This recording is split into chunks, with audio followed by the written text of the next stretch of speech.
Welcome to Tech Transformation with CGT and RIS News. I'm Lisa Johnson, the editor-in-chief of CGT. You won't find a retailer or a consumer goods manufacturer that doesn't see the value in generating strong consumer loyalty. If you do, they're probably not doing so well these days. But how that loyalty drives value can differ from business to business. So today I'm talking with Darrin Samaha, VP of Marketing at Yesway, about how they're taking steps to revamp their new loyalty program and how they're using technology and automation to find new value. Darrin, welcome. Thank you, Lisa. Nice to be with you today. So you're here to talk about Yesway's new loyalty program. Tell us a little bit about what it looks like for Yesway and really how you identify what's important to your consumers and your business as part of it. Yes, for sure. I'm very excited to talk about that. We've had quite a lengthy journey in rewards, I'd say. Like I said, we started the company in 2016. I joined in March of 2016. So one of the very first tasks that I was given was to start a rewards program. So we went through a very lengthy evaluation at the time. We launched our program and then we grew the program, obviously. So now we're kind of on our second iteration of it.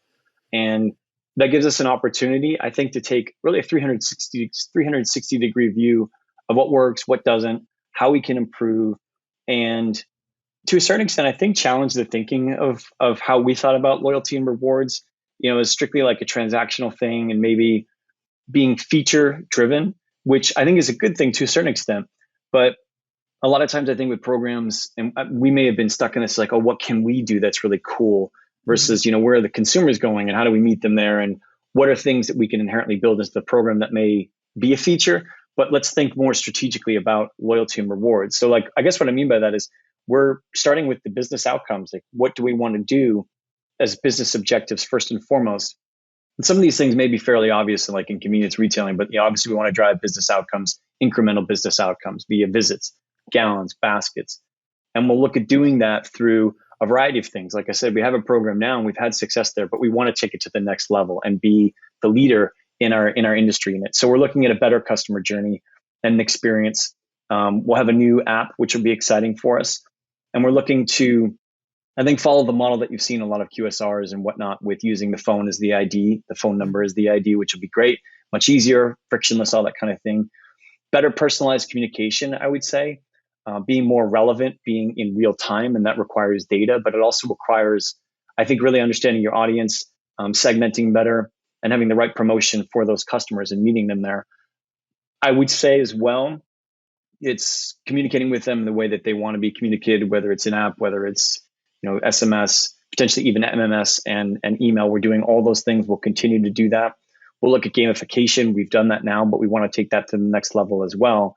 And I think behind the scenes, the kind of feature-driven stuff, we're looking at the overall integrations to figure out what can we do that's better than what we do now? How do we make the experience easier, whether it's electronic age and ID verification, digital couponing, reporting behind the scenes that we can then kick back to our supplier partners to leverage more funding. We're doing all that now, but we're going to do it better and I think more quickly going forward with our new partnership. So that's really great. I think the biggest in terms of thinking about loyalty and like business outcomes is with our new partner, Stuzo. I can talk about them now, which is great. We're really excited about them. They've kind of educated us on their approach. Obviously, we like it, and that's why we're going with them. But it's really about understanding the consumer and their wallet and what share of that wallet we're currently getting, and how do we increase that share and drive more of those businesses to us. So Lisa, you have wallets, we'll say, like you probably buy water at convenience stores. That may be a wallet. You probably buy salty snacks. That could be another wallet of yours as a customer. Frito-Lay chips, for example. Maybe you buy wine. Maybe you buy beer. I don't know, but all of those things that you just mentioned. Check. I'll check all the above. So we'll say, okay, what type of, do we want to drive a different outcome in those categories? And then individual customers within those categories, how do we get more wallet share? And not to go into too many specifics of how we're going to do that. It's about getting more from our competitors, bringing more trips and transactions, i.e. more wallet share from you, Lisa, to our business. And we'll identify what types of wallets from a category perspective we want to go after. Being convenience retail, we're the channel of thirst. My boss always likes to say, and I agree with that, people come in for packed beverage, for beer, that type of thing. So we'll certainly look at that. We'll look at tobacco as one of the categories, I'm sure, food, private label, really all of those things, and prioritize how do we want to drive business through those wallets. to our company. I think tactically we'll leverage a lot of things that most programs encompass, whether it's personalization. I was going to say, can you talk a little bit about how you plan to use automation and personalization for this? Yeah, definitely. I think in terms of the personalization angle, it's really huge. It's at the top of everybody's mind.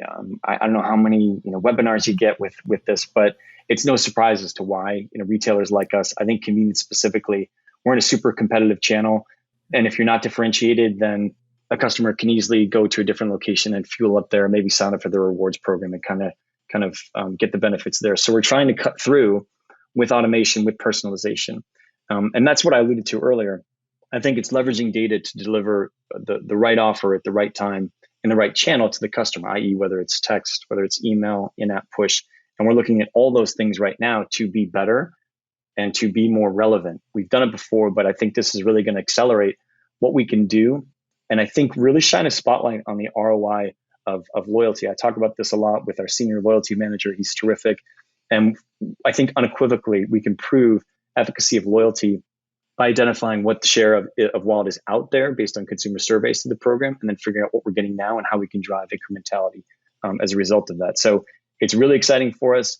In order to do it, we need better automation. We need more personalization. And through the Stuzo platform, I think we'll be able to do that. In addition, like any good marketer, I think all those things are great, but marketing is all about testing. So we'll test and learn. Like all that data isn't there now. We'll someone signs up, we'll learn over time and we'll get better over time, and we'll be able to deliver, I think, more relevant offers and understand, kind of the nuances of the dynamic audiences that we create in the program.